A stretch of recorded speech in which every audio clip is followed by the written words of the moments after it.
Assalamualaikum warahmatullahi wabarakatuh. Alhamdulillah. Rabbil alamin. Allahumma salli wa sallim ala sayyidina Muhammadin wa ashghilil zalimin bil zalimin wa akhrijna min bainihim salimin. وعلى آله وصحبه أجمعين ولا حول ولا قوة إلا بالله العلي العظيم. رب اشرح لي صدري ويسر لي أمري واحلل عقدة من لساني يفقهوا قولي وسدد لساني واهدي قلبي بحق نبيك سيدنا محمد صلى الله عليه وسلم. نوينا الاجتماع والانتفاع كما اندفع أهلنا. نوينا التعلم والتعليم والتذكر والتذكير والنفع والانتفاع والإفادة والاستفادة والحث على تمسك بكتاب الله تعالى وسنة رسوله صلى الله عليه وصحبه وسلم والاتباع بالأسلاف والدعاء إلى الهدى والدلالات على الخير ابتغاء وجه الله مرضاته. Subhanallah walhamdulillah wa la ilaha illallah wallahu akbar. Adada kulli harfin kutiba wa yuktabu abadal abidin wa dahrad dahirin. Allahumma ya man huwa fi ulwikain, ya man huwa fi ghayri hamid, ya man huwa fi majlihi matin. Allahumma akrimna min al-fahmi wal hifdh warzuqna al-hikmata wal 'adl wa akhrijna min zulmati wahmi ila an-nur. وارزقنا فهم النبيين وحفظ المرسلين وإلهام الملائكة المقربين. ربي زدنا علما وفهما وعقلا يا أكرم الأكرمين بحق سيدنا محمد خاتم الأنبياء والمرسلين يا أرحم الراحمين. اللهم يا فتاح يا عليم، يا فتاح يا عليم، يا فتاح يا عليم، افتح علينا فتحا قريبا برحمتك يا أرحم الراحمين. اللهم لا سهل إلا ما جعلته سهلا وأنت تجعل الحزن إذا شئت سهلا. اللهم سهل لنا حفظ العلوم وهب لنا واسعة الفهم بجاه نبيك المعصوم صلى الله عليه وسلم. اللهم أغننا بالعلم وزينا بالحلم وأكرمنا بالتقوى وجملنا بالعافية يا أرحم الراحمين. اللهم ارزقنا علما لدني والمشرب الصافي الهني يا وهاب يا غني. صلى الله على سيدنا محمد النبي الأمي وعلى آله وصحبه وسلم والحمد لله رب العالمين. أما بعد. Alhamdulillah. Segala puji bagi Allah Subhanahu wa taala yang masih memberikan kita umur yang panjang dalam keadaan sehat walafiat, sehingga masih diizinkan oleh Allah Subhanahu wa taala kembali kita duduk berkumpul guna untuk menjalankan perintah Allah, menjalankan perintahnya baginda Nabi besar Muhammad sallallahu alaihi wasallam dengan salat maghrib secara berjamaah dan dilanjutkan dengan mengambil ilmunya Rasulullah sallallahu alaihi wasallam.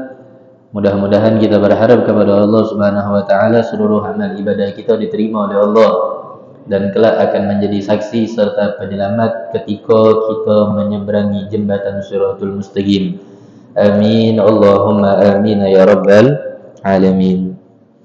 Ma'asyiral hadirin rahimani wa rahimakumullah. Tadi siang kita mendapatin tanggal 10 Muharram atau hari Ashura. Bagi mereka orang yang bersepakat dengan keputusan daripada Kemenak atau Kementerian Agama. Tapi kalau sepakat dengan NU Nahdlatul Ulama, maka malam ini baru malam 10 Muharram. Ya, karena NU ngambil keputusannya bukan hari Ahad tahun barunya, tapi hari Senin. Ya, maka kalau yang membuat kesepakatan daripada NU Nahdlatul Ulama, maka malam ini adalah malam daripada Ashura atau Lailatul Ashir min Syahril Muharram, malam yang ke-10 daripada bulan Muharram. Ala kulli hal, seperti yang Al-Faqih omongkan kemarin, Amannya siapa no? Amannya khurujun minal khilaf. Amannya itu adalah keluar daripada khilaf. Maksudnya apa? Keluar daripada khilaf, ambil dua-duanya pendapat itu. Jadi aman nanti. Ya, selesai. Dah ganti urusan. Sedikit kita membahas daripada Asyura sebelum kita melanjutkan daripada pelajaran kita di dalam kitab pembahasan sejarah daripada Isra wal Mi'rajnya baginda Nabi besar Muhammad sallallahu alaihi wasallam. Sunnah berpuasa di hari Asyura ini adalah anjuran langsung dari baginda Nabi besar Muhammad. An Abi Hurairah radhiyallahu anhu dari sahabat Abu Hurairah, beliau mendapatkan langsung hadis ini dari Nabi Muhammad. Beliau ngomong, marran Nabi sallallahu alaihi wasallam bi unasin min Yahud. Pada suatu hari Nabi Muhammad sallallahu alaihi wasallam itu melewati daripada kelompok atau golongan atau wong yang lagi berkumpul daripada kaum Yahudi. Qad shamu yaum Asyura. Mereka orang yang ditemui Nabi itu, mereka orang berpuasa pada hari Asyura. Berpuasa pada hari Asyura. Fadala, maka Nabi Muhammad SAW berkata kepada mereka orang, ma hadza min shaum? Puasa apa yang kamu lakukan pada hari ini? Lalu mereka orang Yahudi berkata, hadzal yaumul ladzi najjallahu Musa wa bani Israila min gharaq. Hari ini adalah bertepatan dengan kejadian Nabi Allah Musa diselamatkan oleh Allah Subhanahu wa taala dari tenggelamnya beliau seperti tenggelamnya bala tentara Firaun. yakni Bani Israel. Selamat Nabi Musa. Nyebrang. Wa gharraqa fihi Firaun. Dan Allah Subhanahu wa taala jadikan di hari tersebut tenggelam Firaun beserta bala tentaranya. Ya, seluruhnya tenggelam. Ada yang ngomongkan di Laut Merah. Ya, kejadiannya di Laut Merah. Namanya bukan berarti banyunya warna abang. Bukan. Ya, namanya Laut Merah. Tenggelamnya di situ. Wa hadza yawm mustawat fihi safinatu 'ala al-judi. Dan tepat di tanggal 10 Muharram ini, kata mereka orang Yahudi, Allah Subhanahu wa taala menyandarkan perahunya Nabi Allah Nuh daripada banjir bandang. Nah, ini kan Nabi Nuh muat kapal. Yang diperintahkan oleh Allah Subhanahu wa taala karena Allah nak mengazab kaumnya tersebut. Kata Allah Subhanahu wa taala, Nabi Allah Nuh, buatlah kapal. Kapal ini engkau naiki sebagai penyelamat engkau nanti daripada banjir yang aku turunkan azab kepada kaummu tersebut. Dan ajak kaummu yang beriman serta daripada pasangan-pasangan binatang. Nah, Allah bocor itu ke dalam perahu tersebut. Bersandarlah perahunya Nabi Allah Nuh itu daripada banjir bandang, berhentinya itu tepat pada tanggal 10 Muharram. Bersandarnya itu di atas bukit yang bernama Judi. Nama bukit itu adalah Bukit Judi. Bukan main judi ya. Nama bukitnya Judi. Dan lain sebagainya. Masih banyak. InsyaAllah kita akan bahas sedikit demi sedikit. Ya, kalau masih sempat ada waktunya. Ada 18 kejadian yang terjadi pada tanggal 10 Muharram. InsyaAllah kita sambung di pertemuan ba'dal Isya. InsyaAllah. Fasomahun Nuh wa Musa. Maka berpuasalah Nabi Allah Nuh dan Nabi Allah Musa pada tanggal 10 Muharram tersebut. Untuk apa? Syukran lillahi ta'ala. Mengucapkan rasa syukur kepada Allah atas selamatnya dua nabi ini. Maka dua nabi ini berpuasa pada hari tersebut. Faqala an-nabiy sallallahu alaihi wasallam, ana ahaqqun bi Musa. Kata Nabi apa? Aku ini lebih berhak untuk mensyukuri daripada gawinya Nabi Musa itu. Selamatnya Nabi Musa, selamatnya Nabi Allah Nuh, itu aku lebih berhak untuk bersyukur daripada kalian. Karena kenapa? Statusnya Nabi Muhammad dengan Nabi Allah Isa, dengan Nabi Allah Musa ataupun Nabi Allah Nuh, sama-sama Rasulullah. Ini ghirah. Ghirah ini apa? Kecemburuan. Kecemburuannya Rasulullah itu akan syariat Islam, tidak galak disambui dengan agama yang lain. Ya enggak? Karena dalam hadis beliau yang lain, beliau ngomongkan al-Islamu ya'lu wa la yu'la alaih. Ya enggak? Islam itu tinggi dan tidak akan ada yang pacak mengungguli daripada ketinggian agama Islam. Loh kok bisa? Karena di dalam hadis beliau yang lain juga ngomong apa? Innad dina indallahil Islam. Sesungguhnya agama di sisi Allah itu cuma 3. Agama apa? Agama Islam. Yang beliau kembali mengomongkan kata Rasulullah apa? Allazi la yaqbalullahu yaumal qiyamah dinan ghairuhu. Nanti kelak di hari kiamat itu tidak ada agama yang diterima oleh Allah Subhanahu wa taala kecuali agama yang hanya dibawa oleh baginda Nabi Muhammad sallallahu alaihi wasallam. Maksudnya adalah agama Islam. Ini sebagai di zamannya Rasulullah, yang bawa agama Islam adalah Rasulullah. Tapi Islam itu sudah ada dari zaman Nabi Allah Adam alaihi salatu wassalam. Terus beliau ngomong lagi, wa ahaqqun bi shaumi hadzal yaum, dan aku lebih berhak pada hari ini untuk apa? Untuk berpuasa ketimbang kalian. Kata Nabi Allah Muhammad alaihi salatu wassalam. Fa amara ashabahu bisawm. Maka Nabi perintahkan seluruh para sahabat untuk berpuasa. Pada hari apa? Pada hari Asyura. Pada hari tanggal 10 Muharram. Nah itu ya, diperintahkan oleh Rasulullah SAW untuk berpuasa pada tanggal 10 Muharram. Bahkan di lain hadis itu Rasulullah itu ngomong, kalau seandainya aku hidup di tahun yang akan datang, la asumannat tasi'ah, maka aku akan berpuasa juga pada hari ke-9. Tapi sayangnya Nabi Muhammad tidak ketemu. Jadi itu tahun terakhir buat Nabi Muhammad. Tahun yang akan datang Rasulullah tidak ketemu. Jadi Nabi Muhammad itu belum pernah berpuasa pada tanggal 9 pada tanggal 9 Muharram atau hari Tasu'ah. Itu belum pernah. Tapi ini udah Amr ini perintah. Dan ini juga kadang yang sering dibawakan oleh mereka-mereka orang yang tidak setuju dengan Ahlus Sunnah wal Jamaah. Ya enggak? Oh, ngapain nak berpuasa di tanggal 9? Karena Nabi Muhammad tidak ngawikan puasa tersebut. Tapi Nabi nyuruh. Ya enggak? Untuk apa? Untuk kita orang juga berpuasa di tanggal 9 Muharram atau Tasu'ah. Kita temuin hadisnya. Min kitab Riyadhus Shalihin min kalami Sayyidil Mursalin Imam Al-Hafidz Al-Faqih Abu Zakaria Muhyiddin Yahya An-Nawawi. Dalam kitab Riyadhus Shalihin itu Al-Imam Abi Zakaria Muhyiddin An-Nawawi, beliau menukil beberapa hadis. Ini kita bawakan malam ini. An Abi Qatadah radhiyallahu anhu anna Rasulullah sallallahu alaihi wasallam su'ila an siyam yaum Asyura. Abu Qatadah, sahabat Rasulullah yang bernama Abu Qatadah, itu pernah nanya sama Nabi tentang fadilah keutamaan wong yang berpuasa di hari Asyura. Ya.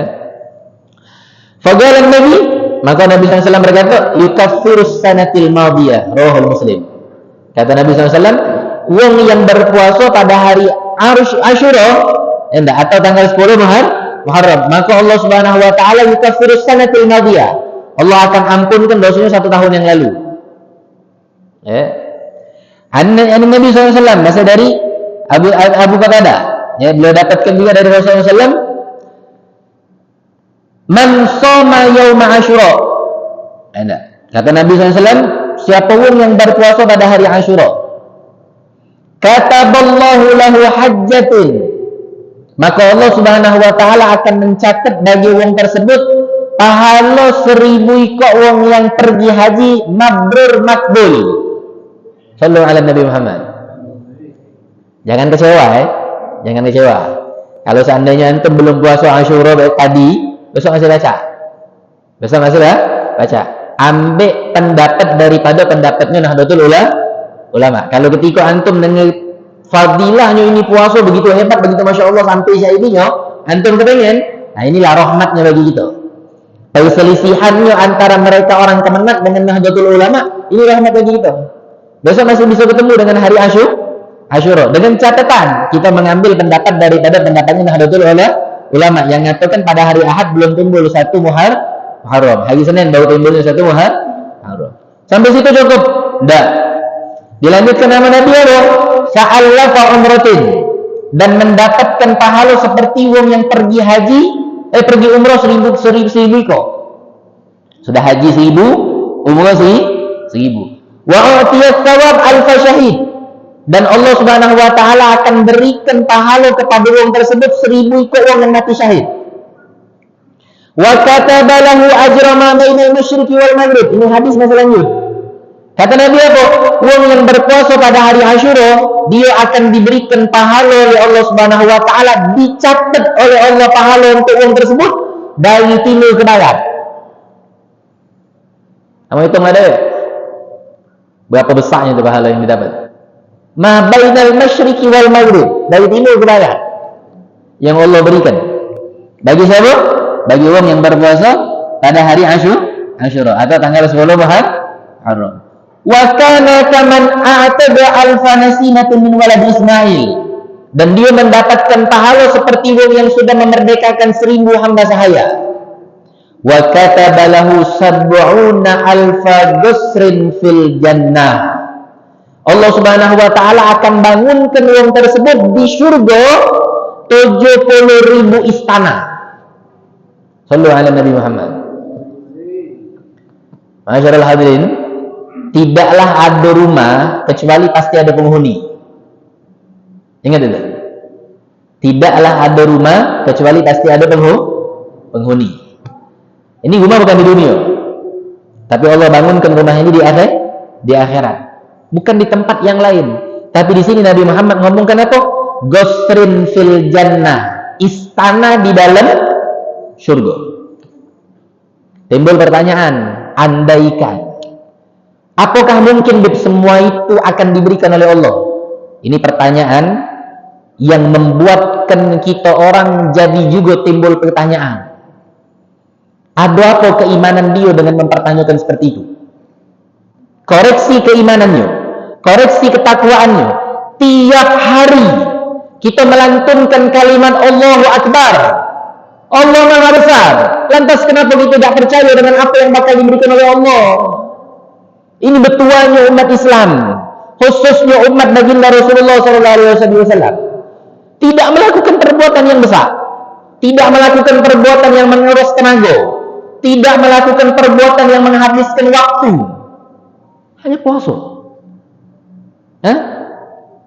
2 hari tok cuman puasanya. Tidak. Yang dikhususkan puasa di sini adalah hari Asyura cuma 1 hari. Tapi Allah Subhanahu wa taala berikan bertumpuk semua itu. Tapi kita masih nanya ke, ai mantap keberit Allah Subhanahu wa taala nunjuk semua itu. Ada apa dengan keimanan ente kalau ente timbul pertanyaan seperti itu? Mana keyakinan ente ketika ente mengucapkan kalimat tiap hari Allahu Akbar? Kalau seandainya ente tidak percaya dengan apa yang diberikan oleh Nabi Muhammad SAW, apa yang disabdakan oleh Rasulullah. Dan ingat, wa ma yantiqu 'anil hawa. Nabi Muhammad itu tidak pernah ngomong dengan hawa nafsunya. Tidak menurut nafsu beliau, tidak menurut kalau bahasa kasar begitu, dengan kehendak jidat beliau. In huwa illa wahyu yuha. Kecuali apa yang disampaikan oleh Nabi Muhammad itu pasti wahyu yang datang dari Allah, walaupun hanya 1 huruf. Ya. Nah, ini yang terpenting, yang terakhir. Apa kata Rasulullah? Wa harramallahu jasadahu 'alan nar. Yang tidak bakal dapat nih semua kalau tidak Allah selamatkan dulu yang terakhir kali ini. Apa itu? Allah haramkan jasadnya di dalam api neraka. Ya. Kalau udah haram ini udah mutlak sudah. Ya, tidak kata alasan lagi dah. Kalau udah diharamkan itu berarti salah satu pilihannya adalah syurga. Allahumma ja'alna minhum. Mudah-mudahan kita dimasukkan oleh Allah Subhanahu wa taala, tergolong daripada apa yang diomongkan oleh baginda Nabi Muhammad sallallahu alaihi wasallam. Sampai para sahabat itu, masyaallah ikhwan, ketika beliau mendengarkan hadis ini dari Rasulullah, beliau itu memerintahkan semua anggota keluarganya untuk jangan sampai tidak puasa Asyura. Sini ada juga cerita dari sahabiah, sahabat perempuan namanya Rubai binti Muawiz. Beliau pernah ngomong, "Fakunna nasumuhu ba'du." Setelah kami mendapatkan perintah dari Rasulullah untuk berpuasa pada hari Asyura, wa nusawwimu sibyanana. Aku, kata beliau, kata sahabiah dari Rubai binti Muawiz tadi, aku perintahkan setiap anak-anak aku yang masih kecil di rumah untuk elok juga puasa. Agar apa? Agar anak-anakku juga dapat pahala seperti yang diomongkan oleh Rasulullah tadi. Sampai saya itu. Ya, tidak galak kehilangan daripada pahalanya. Cuman kita ni memang masih banyak tingkah. Lah dinjuk oleh Rasulullah itu sekian banyak fadilah, sekian banyak manfaat, sekian banyak keutamaan. Tapi itu orang masih banyak tingkah. Nandak ngawikannya, alasannya, mak ini, mak itu, segala macam. Yang menjadikan semua hal tersebut alasan tadi menjadi kita semakin menjauh kepada Allah. Bukan menjadikan semua alasan tersebut untuk semakin kita mendekatkan kepada Allah. Ada apa di dalam kehidupan kita kalau seperti itu kita lakukan di dalam kehidupan ini? Nah, jangan sampai semua itu menjadi rintangan, jangan sampai semua itu menjadi halangan untuk kita orang ini mendekatkan diri kepada Allah Subhanahu wa taala. Tubu ilallah. Segera banyak-banyak bertaubat kepada Allah Subhanahu wa taala. Sebelum Allah Subhanahu wa taala memang haramkan jasad kita untuk melakukan perbuatan baik. Nauzubillah. Ya. Sampai beliau ngomong apa? Wa naj'alu lahum lu'batan minal ihin fa idza mata ahaduhum 'ala ta'am a'tainahu dzaka. Sampai kami ini membuat permainan yang kami pintal dewek mainan itu. Maksudnya kita buat dewek. Kami tenun entah itu dari apa? Dari bebendangan atau lain sebagainya. Pokoknya mainan itu dibuatnya dewek. Tujuan mainan itu dibuatnya kalau seandainya anaknya itu lapar dan pengen dia itu minta makan, maka niatannya adalah membuatkan mainan tadi dinjuk ke sama budak itu biar budak itu terhibur. Tidak teringat lagi dimakan, tidak teringat lagi nak minta makanan. Dan tidak teringat lagi kalau seandainya perutnya itu lapar. Karena kenapa? Karena dia lagi puasa. Sudah juga perjuangannya untuk beribadah kepada Allah. Jadi masyaallah ikhwan, ibadah ini, taat ini harus ada perjuangan. Kalau tidak ada perjuangan, tidak ada yang kita korbankan, maka semua itu akan menjadi tidak sempurna. Ya, ibadah tanpa pengorbanan, ya tidak jadi ujung-ujungnya. Mau tidak mau kita harus korbankan capeknya kita harus korbankan istirahatnya kita harus korbankan tidurnya kita dan lain sebagainya. Karena tujuan kita untuk di atas dunia ini beribadah. Sebagaimana Allah Subhanahu wa taala ciptakan, Allah Subhanahu wa taala sabdakan di dalam Al-Qur'an, di dalam Al-Qur'an, "Wa ma khalaqtul jinna wal insa illa liya'budun." Tujuan Allah menciptakan jin dan manusia itu cuma untuk apa? Beribadah. Jadi kalau seandainya kita di dunia ini tempat untuk berleha-leha, salah. Di atas dunia ini tempat kita bersusah payah. Beribadah itu susah loh. Tidak mudah. Rintangan, cobaan, hasutan, ajaan dan lain sebagainya. Dahsyatnya bukan main. Semakin kita mendekatkan diri kepada Allah, semakin besar itu rintangannya. Semakin kita melangkah untuk menuju kepada keridhaan Allah, semakin geliget syaitan itu marahi kita.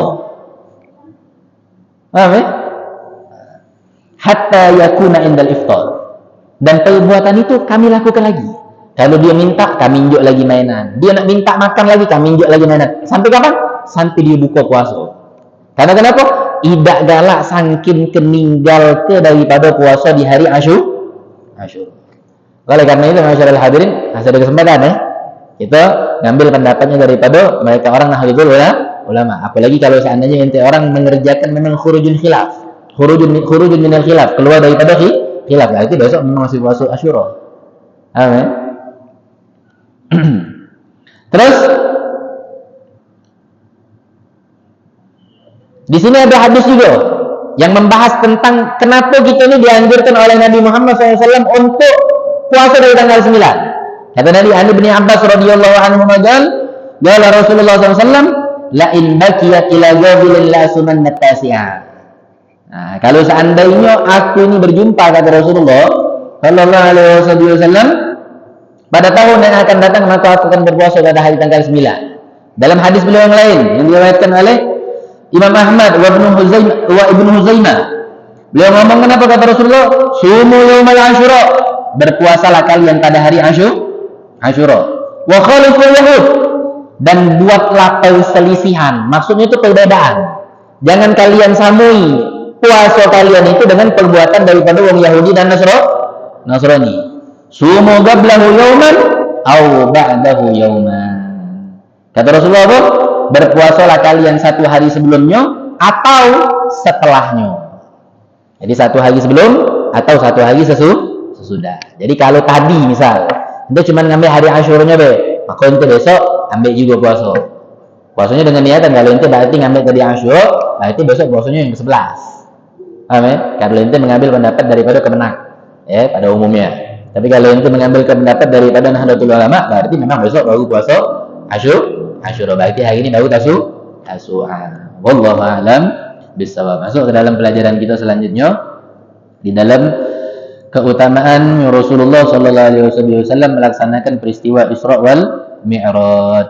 Sampailah kita kemarin di dalam pembahasan bahwasanya Nabi Muhammad itu naik lagi ke atas tempat yang begitu tinggi. Yang di situ Nabi Muhammad SAW mengumpamakan tempat itu seperti pohon yang begitu besar. Pohon yang sangat besar. Sampai Nabi Muhammad ngomong saking kebesak daunnya itu, sikok daunnya itu sebesar ukuran kuping gajah. Sikok daunnya. Bahkan kata Nabi SAW, kalau seandainya daun tersebut nampak ke atas dunia, maka satu dunia ini akan terselimuti dengan daun tersebut. Berarti kalau Nabi Muhammad mengkiaskannya itu dengan kuping gajah, berarti gajahnya bukan gajah di bumi. Paham ya? Gajahnya bukan gajah di bumi. Karena kenapa? Kuping gajahnya itu bisa menutupi bumi. Kalau kuping gajah yang ada di bumi, ya ada mungkin paling sebesar-besar kuping gajah yang ada di bumi ini sebesar keladi yang besar-besar tinggi-tinggi gunung gitu.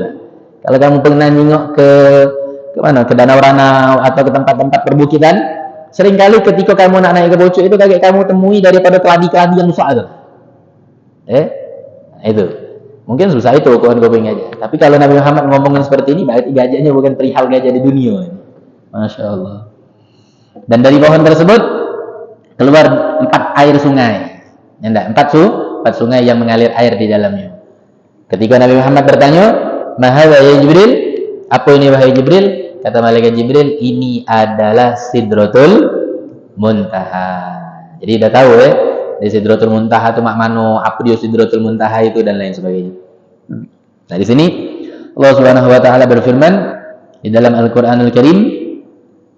Apa kata Allah Subhanahu wa taala di dalam surah Muhammad ayat yang ke-13? Mathalul jannatil wu'idal muttaqun. Inilah perumpamaan taman surga yang Allah Subhanahu wa taala janjikan kepada mereka orang yang bertakwa kepada Allah. Fiha anharum min ma'in ghairi asnin. Terdapat di dalamnya itu air-air yang tidak payau jika kalian minum, maksudnya tidak asin. Wa anharum min labanin lam yataghayyar ta'muhu. Dan kalian dapetin sungai yang kedua itu adalah air yang dibuat oleh Allah Subhanahu wa taala dari laban. Laban itu susu. Lam yataghayyar ta'muhu, yang rasa susunya itu tidak bakal berubah. Kalau ente temuin susu di atas dunia ada expirednya, ada kadaluarsanya, ada basinya. Ente temuin buat pagi, malam udah basi. Kecuali kalau ente taruh di dalam kulkas, rasanya udah masam. Wa anharum min khamrin ladzatin lisyaribin. Dan Allah Subhanahu wa taala jadikan sungai yang ketiga di dalam pohon Sidratul Muntaha itu adalah terbuat daripada khamr. Khamr itu air anggur, tapi tidak memabukkan. Bukan seperti khamr yang ada di atas dunia. Wa anharum min asalin musaffa. Dan sungai yang keempat, Allah Subhanahu wa taala jadikan terbuat daripada madu yang sangat murni. Walahum fiha min kulli thamarat. Dan mereka orang mendapatkan kenikmatan daripada buah-buahan yang terdapat di dalam surga. Wa maghfiratun min rabbihim. Dan ini yang terpenting. Apa itu? Mereka orang mendapatkan ampunan dari Allah Subhanahu wa taala. Kaman huwa khalidun finnar. Apakah sama mereka-mereka yang ada di dalam surga yang bakal mendapatkan semua kenikmatan tersebut dengan mereka orang yang ada di dalam neraka? Wa suqama'an hamima, yang mana Allah Subhanahu wa taala berikan mereka orang itu daripada air yang mendidih. Faqatta'a am'a'ahum, sehingga daripada hal tersebut menjadikan usus mereka itu terpotong-potong. Apakah mereka orang penduduk surga dengan penduduk neraka itu sama? Tentu tidak sama. Allahumma adkhilnal jannah. Mudah-mudahan Allah Subhanahu wa taala masukkan kita surga bersama dengan baginda Nabi besar Muhammad sallallahu alaihi wasallam. Dan kata Nabi SAW, ini diabadikan juga oleh Allah Subhanahu wa taala di dalam surah An-Najm ayat yang ke-14 dan ayat yang ke-15. Inda Sidratul Muntaha. Nah, Sidratul Muntaha ini tempatnya di mana? adalah di samping surga, wa indaha jannatul ma'wa, dan di samping Sidratul Muntaha itu adalah surga. Nabi ngomong sama Nabi SAW, Rasulullah SAW ngomong, beliau itu tidak bisa mensifatinya. Enggak. Sangkinkan tempat itu begitu besar, sangkinkan Sidratul Muntaha itu begitu luas. Karena Nabi SAW ngomong di sini apa? Di pohon Sidratul Muntaha itu sangat banyak malaikat yang menyelubungi pohon itu. Bahkan orang malaikat tersebut yang tidak muat di atas pohon itu berkeliaran daripada Sidratul Muntaha tersebut. Sampai di sini Nabi Muhammad ngomong apa? La ya'lamu adaduhum illallah. Kalau ada pertanyaan berapa jumlah malaikat tersebut, tidak ada yang tahu kecuali Allah. La ya'lamu adaduhum illallah. Tidak ada yang bakal tahu kecuali hitungannya hanya Allah Subhanahu wa ta'ala. Kemarin kita kisahkan tentang sebelum ini Baitul Ma'mur. 70.000 malaikat. Antum bayangin itu. 70.000 malaikat tawaf di Baitul Ma'mur, dan malaikat yang sudah masuk ke dalam Baitul Ma'mur itu tidak bakal masuk lagi dalam kiamat. Sampai hari kiamat. Terbayang tak besarnya Baitul Ma'mur itu? Terbayang tak langitnya Allah itu mana? Makanya kalau seandainya kita istilah ketemu di atas dunia ini, alangkah kecilnya dunia, sempit dia benar-benar. Ketemu orang di sana, ketemu lagi. Pas ketika cerita tak tahu masih guguan dia, masih wak bebek dia, masih keluarga dia. Dunia ini kecil. Ya enggak? Kalau Sidratul Muntaha ini kita ceritakan seperti ini, Baitul Ma'mur kita ceritakan seperti itu kemarin, dan lain sebagainya, begitu besar. Harusnya Allah itu begitu besar. Dan penduduk langit itu lebih banyak daripada penduduk bumi. Sallallahu alaihi Nabi Muhammad. Kemudian selesai daripada Sidratul Muntaha itu, Nabi Muhammad diajak lagi oleh malaikat Jibril naik ke atas, ke tempat yang lebih tinggi. Nah, di sini yang kita bahas sudah pertemuan yang lalu juga sudah kita bahas. Di sini malaikat Jibril yang sudah kita ketahui gala-gala berhenti. Beliau tidak melanjuti lagi perjalanan. Ketika ditanya oleh Nabi Muhammad SAW, kenapa engkau berhenti wahai Jibril? Kata malaikat Jibril, wahai Rasulullah, ini bukan tempat aku. Enggak, ini tempatnya engkau bisa naik lagi terus sampai bahkan ke tempat yang tidak akal ada sikap yang menjangkau kecuali engkau. Tapi tidak baca. Kata malaikat Jibril apa? Tempatku bukan di sini wahai Rasulullah. Tapi hari ini aku diizinkan oleh Allah. Ya enggak, baru hari ini. Sebabnya siapa? Rasulullah. Jadi malaikat Jibril itu kata malaikat Jibril itu ngomong sama Rasulullah SAW, wahai Rasulullah, tempat aku itu bukan di sini, tapi tempat aku tadi di tengah-tengah daripada pohon Sidratul Muntaha. Tapi hari ini karena engkau, aku diizinkan oleh Allah Subhanahu wa taala pacak naik sampai ke atas Sidratul Muntaha. Sebelum dan sesudah ini aku tidak bakal diizinkan lagi oleh Allah. Sallallahu alaihi Nabi Muhammad. Di sini Nabi Muhammad sedih. Sedihnya Nabi Muhammad itu karena kenapa?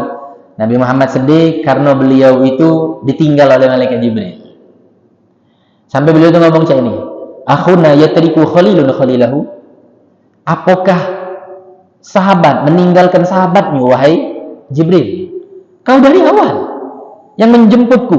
Engkau dari awal yang memangnya aku jalan ke sini ke situ segala macam. Tapi ketika sudah di atas ini kau tinggalkan aku. Apakah ini seperti ini cara berkawan kalau di kita? Enggak, apa seperti ini cara engkau bersahabat sama aku? Oh, enggak, wahai Rasulullah. Kata malaikat Jibril, enggak. Wa ma minna illa lahu maqamun ma'lum. Wahai Rasulullah, kita ini sudah ditetapkan oleh Allah Subhanahu wa taala kedudukan kita masing-masing. Ini Allah abadikan di dalam surah As-Saffat ayat 164. Kata Allah Subhanahu wa taala, "Wa ma minna illa lahu maqamun wa ma minna illa lahu maqamun ma'lum." Kita ini sudah diberikan kedudukan masing-masing, sudah diberikan oleh Allah maqamnya masing-masing. Ini yang kita tahu juga kalimat ini. Kata malaikat Jibril apa? Ana idza taqaddamtu ihtarabtu. Kalau seandainya aku maju wahai Rasulullah, aku tubuh dari atas rambut sampai ujung kaki akan terbakar. Wa anta idza taqaddamta ihtarabta. Tapi kalau seandainya engkau yang maju wahai Rasulullah, maka engkau akan menembus cahaya ini. Terus kau akan naik terus. Kalau aku tidak baca. Tapi Nabi Muhammad masih maksa. Masih dipaksa oleh Rasulullah. Akhirnya nurut malaikat Jibril.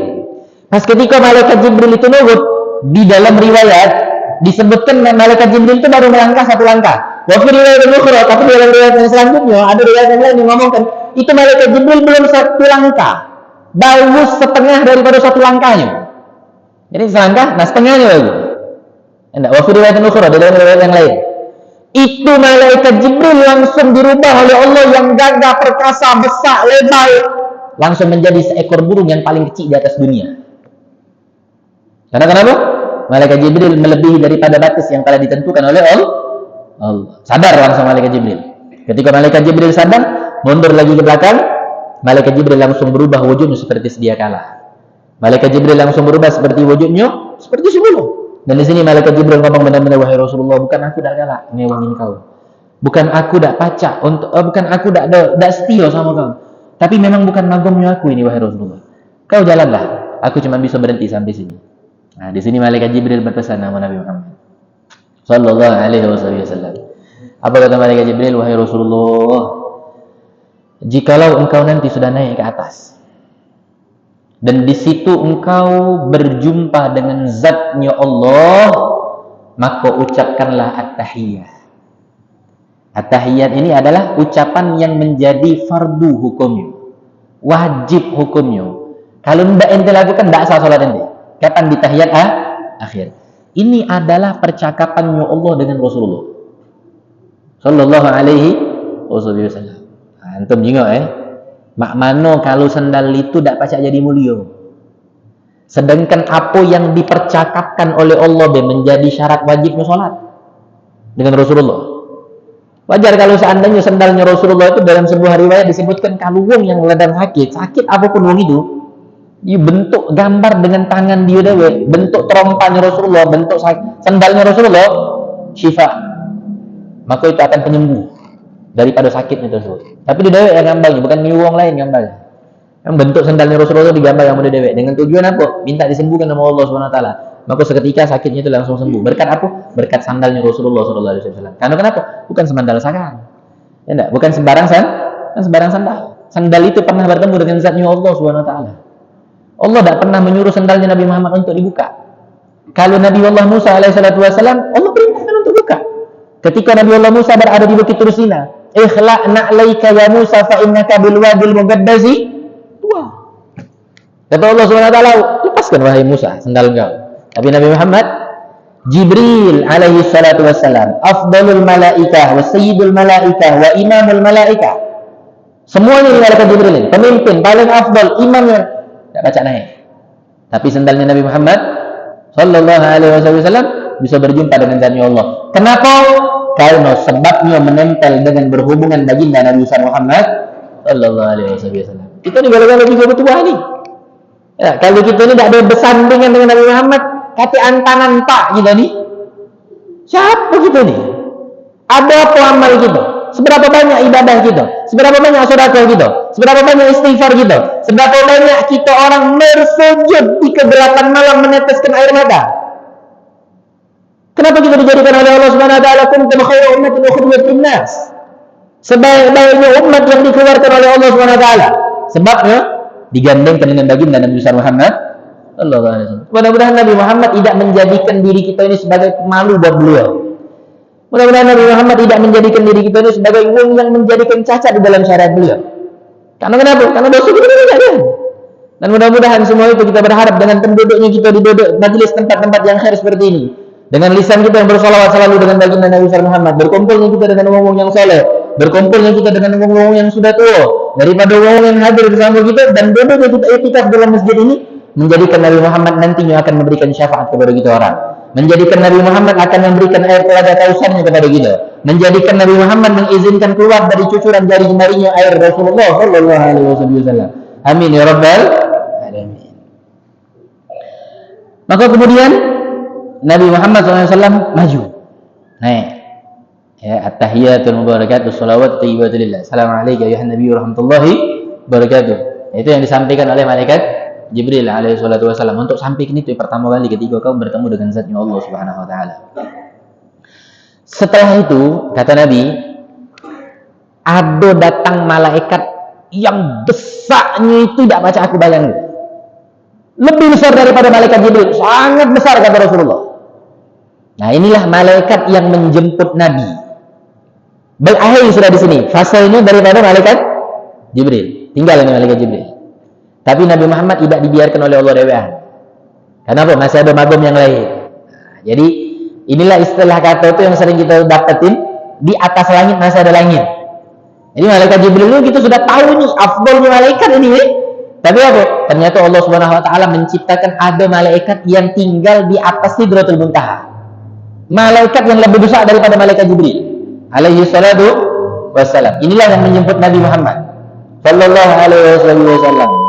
Ya, terus Nabi Muhammad sallallahu alaihi wasallam dibawa oleh malaikat tersebut naik ke langit yang lebih tinggi, terus semakin tinggi, dan insyaallah akan kita lanjutkan di pertemuan yang akan datang. Mudah-mudahan Allah Subhanahu wa taala mengampuni semua dosa-dosa kita. Allah Subhanahu wa taala menambah kecintaan kita kepada baginda Nabi besar Muhammad sallallahu alaihi wasallam dengan dibacakan sejarah hidupnya beliau, dengan dibacakan sejarah daripada perjalanan Isra wal Mi'rajnya beliau, menjadikan kita dipertebal ketakwaan kita kepada Allah, dipertebal keimanan kita kepada Allah dan keimanan kita kepada baginda Nabi besar Muhammad sallallahu alaihi wasallam, dan menjadikan kita semua ketika mendengarkan ceritanya Rasulullah, menjadikan kita orang semakin giat untuk menjalankan sunnahnya baginda Nabi besar Muhammad sallallahu alaihi wasallam. Dan kami mohon kepada Engkau ya Allah, berkat kemuliaan daripada hari tersebut, berkat kemuliaan daripada hari Asyura, berkat kemuliaan daripada hari Tasu'a, Allah Subhanahu wa taala kabulkan semua hajat-hajat kita. Allah Subhanahu wa taala kabulkan semua hajat-hajat kita. Allah segerakan yang menjadi kebutuhan kita, dan kita minta kepada Allah setiap permasalahan hidup yang sedang kita hadapi diberikan jalan keluar oleh Allah Subhanahu wa taala. Dan kita mohon kepada Allah, wong tua kita yang masih hidup, Allah panjangkan umurnya, Allah berikan kesehatan kepada mereka orang, Allah jaga kesehatan mereka orang, Allah lindungi mereka orang dari perbuatan yang tidak diridhoi oleh Allah Subhanahu wa taala. Dan kita mohon kepada Allah bagi wong tua kita yang sudah mendahului kita minta kepada Allah agar semua dosa-dosanya diampunkan oleh Allah Subhanahu wa taala, diberikan semua kenikmatan yang ada di dalam kuburnya, dan Allah Subhanahu wa taala bebaskan dari azab kuburnya, serta Allah Subhanahu wa taala berikan semua apa yang menjadi janjinya baginda Nabi besar Muhammad sallallahu alaihi wasallam akan kenikmatan yang ada di dalam kuburan. Dan kita minta kepada Allah agar akhir hayat kita nanti diwafatkan dalam keadaan husnul khatimah, diwafatkan dalam keadaan beriman kepada Allah, beriman kepada Rasulullah sallallahu alaihi wasallam. Dan kita minta kepada Allah agar kalimat yang keluar dari lisan kita yang paling terakhir adalah ucapan kalimat la ilaha illallah Muhammad Rasulullah sallallahu alaihi wasallam. Dan kami minta kepadamu ya Allah, kami memohon kepadamu ya Allah, kami hanya berharap kepadamu ya Allah, sebagaimana di dunia Engkau kumpulkan kami bersama dengan orang yang saleh, bersama dengan zuriatnya Rasulullah, bersama dengan orang yang kami cintai, bersama dengan orang yang kami sayangi, kelak nanti di akhirat ya Allah ya Rabb, kumpulkan kami semua bersama mereka orang di dalam satu syurga yang bersama dengan baginda Nabi besar Muhammad sallallahu alaihi wasallam. Ya Rabbi wajma'na wa ahbaban lana fi darikal firdaus atyab mawdi'i. Ya Rabbi wajma'na wa ahbaban lana fi darikal firdaus ya Rabbana. Ya Rabbi wajma'na wa ahbaban lana في دارك الفردوس أطيب موضعي بالمصطفى صلي عليه وآله ما حرك فيه الصبا أوصنا. اللهم اهدنا بهداك واجعلنا ممن يسارع في رضاك ولا تولنا وليا سواك ولا تجعلنا ممن خلف أمرك وعصى. وحسبنا الله ونعم الوكيل ولا حول ولا قوة إلا بالله العلي العظيم. اللهم يا محول الأحوال حول حالنا والمسلمين إلى حسن الحال بحق مولى بلال وبحق هؤلاء الرجال. اللهم اجعل جمعنا هذا جمعا مرحوما وتفرقنا من بعده تفرقا معصوما ولا تجعل فينا ولا حولنا شيئا مدرا محروما برحمتك يا أرحم الراحمين. صلى الله على سيدنا محمد النبي الأمي وعلى آله وصحبه وسلم والحمد لله رب العالمين والسلام عليكم ورحمة الله وبركاته.